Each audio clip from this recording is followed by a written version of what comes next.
திரு ஜாபர் ஜாதிக் என்பவர் அவரை உடனடியாக கட்சியில் அடிப்படை உறுப்பினர் நீக்கப்பட்டிருக்கின்றார். அது மட்டுமல்லாம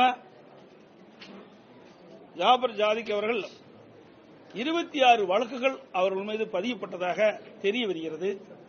அப்படி 26 வழக்குகள் பதியப்பட்ட ஒரு நபர் உயர்ந்த காவல் பதவியில் உள்ள டிஜிபி அவர்களை சந்தித்து பரிசு பெறுகிறார். நாட்டுடைய முதலமைச்சரை சந்திக்கிறார் மற்றும் விளையாட்டுத்துறை அமைச்சரை சந்தித்து பேசியிருக்கின்றார்கள்.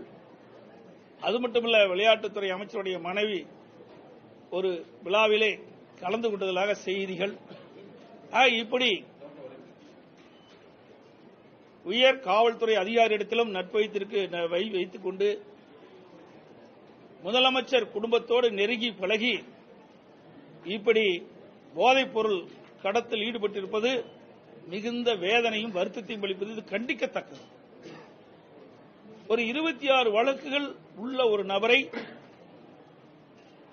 எப்படி இவர்கள் சந்திக்க முடியும்? தொடர்புடைய அனைவரையும் விசாரிக்கப்பட வேண்டும். இந்த நாட்டுடைய முதலமைச்சர் இதற்கு முழுமையான விளக்கம் அளிக்க வேண்டும். இதுவரை எவ்வித விளக்கமும் அளிக்கப்படவில்லை.